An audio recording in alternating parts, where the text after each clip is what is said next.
So militaries often do step in coup situations, but they step in simply to stabilize the situation. That's not how this military functions. They're called the macaroni military, and that's a term that's used in derisive ways by activists and people across Egypt because they own all the macaroni factories in Egypt. Funny. Okay. So the military shouldn't be measured as a force with an army per se in sort of that standard armed forces way, but they need to be understood as a neoliberal force. They're a force that owns tons of property. They're all billionaires. They basically control the sort of, they're the hand behind everything in Egypt. So let me step back for a second. How tied was Mubarak to the military? Were they separate entities, or was he simply the head of that larger entity? Not head, but part of it, absolutely. So that what we're talking about was what used to be called the Supreme Council of Armed Forces. That was the group that stepped in right after the 18 days of protest after January 25th. But Mubarak and the military, while the military, sort of said, okay, Mubarak, it's time for you to step down, they maintained their own, hegemony. They maintained their own power. So what these activists, just to respond to your question, really were hoping for was that the military would keep the peace, but then interim individuals could come in and form some sort of transition government, and then they could set a date for free and fair elections. Mm-hmm. That was what they were hoping for. There was a constitutional drafting assembly that didn't really have that much legitimacy to it because Morsi was sort of delaying that process. But they were basically hoping the military would respond to this groundswell of people because it was another massive, massive set of protests. I wrote a piece on Al Jazeera that came out just a week after these protests, observing what was happening there. And I was concerned at the very end of the piece that I wrote that this would be co-opted. Seeing those helicopters told me these guys might step in and they might take power. And because they have so much money, they can subsidize basic subsidies that were, the prices were going through the roof, like gas prices. I've talked about the price of tomatoes before, the price of various forms of fuel. So they could subsidize that and artificially make the economy look a little bit better, so working class people would respond positively to the military in this case. Oh, that's super interesting. Did they inflate the prices while Morsi was in power to cause him trouble and then bring him down after they took power? They simply didn't support Morsi in the ways that counted. So because the economy is so much in the tubes in Egypt, the prices just shot through the roof and the military didn't step in to support that. This all helped build the populism of these massive, spontaneous, viral protests. They were planned, but they were very viral and very spontaneous. I love when we get to something super interesting like that I didn't know. Okay, so now, it's basically, I guess what the protesters wanted was a Turkish-style coup, where the military comes in and does a caretaker kind of government for a little while and then hands it back off to a democracy. Now, that hasn't really happened. No. In fact, my very good friend was here in Los Angeles. I had deep dish pizza with him a month ago.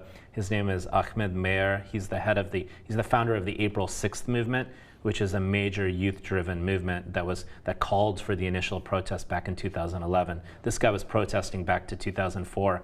He's been thrown in jail. He's been in solitary confinement, 3-year prison term sentence that he was just put under. Allah Abdel Fattah, who's one of the most internationally known bloggers, a major human rights activist, a major voice of reason, someone very connected with the labor movement in the country. He's been thrown in jail indefinitely. The activists, especially the intelligentsia, but also the people who have the passion and the grit and know how to work with masses of people, those guys are getting taken out right now. So the military comes in and then there's the Muslim Brotherhood protests. And you talked about how Morsi, who's the head of the Muslim Brotherhood, lost legitimacy because he cracked down on protests and some people died. Well, the military cracked down much harder on Muslim Brotherhood protests, and a lot of people died. Yes. So by that logic, certainly the military lost legitimacy at that point. Sure. So, but nonetheless, they continued to possess the weapons, so they didn't much care apparently. So where do we stand with the government today, and what do you think is the people's reaction to that? Yeah, power is a dirty game. Power is about how much you have. Whether you got the guns, whether you got the cash, whether you got the land. And there's one organization or institution, if you want to call it, in Egypt that has all three of those, and that's the military. There's been a lot of work that's dissected the military and looked at the history of the military dating back to Nasser, you know, and the military coup of the monarchy. So it's a long game. No, you know, I mean, certainly many of my friends in Egypt are sad. They're upset. I mean, I am friends with many of these people on Facebook, and I follow them on Twitter, and they seem very despondent about what has happened. But they also know that they've pulled this off now for 3 straight years. They've created a situation which is dynamic, where any number of outcomes could occur. Yes, the military's intrusion probably should have been the most predictable in retrospect, but they're looking at the long game. They're trying to look at, they have been very successful, Cenk, in the past at organizing campaigns to discredit the military on very particular issues. They were able to stop military trials of civilians. They were able to show the military's false promises and lies back when the military was in power, right after Mubarak was deposed. They have a campaign that you may find interesting called Askar Kazebum, which is translated in English as "the military are liars." And the way that campaign worked was, in a country still with not a lot of internet access, they were distributing video cameras and projectors all over the country and telling people in your own communities, film lies of the military. Just videotape it, you know, $100 maximum video cameras, and project those videos on your own brick and mortar walls of your own communities. Wow. And that's really cool because people see the lies of the military. It's viral, you can't control it, and people see the lies of the military created by their friends and neighbors on their own walls. So that's super sophisticated. Who would fund a thing like that? Because Yeah. you need a little bit. I mean, You do need some. I mean, so they were supported centrally in Cairo.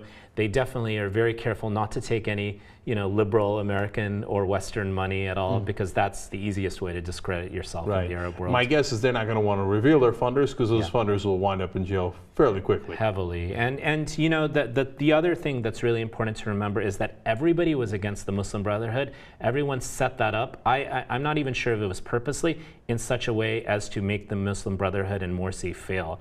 The media, the private media, which is hardcore, you know, capitalist, satellite, neoliberal media, was completely against Morsi. They have not critiqued the military in heavy ways since. They did not really critique Mubarak when he was in power, but once Morsi came into power, these activists had their best friends, who they were very wary of, in these forms of satellite media. So the satellite media tend to be owned by private industrialists and wealthy people who are connected, obviously, with the military in very close ways.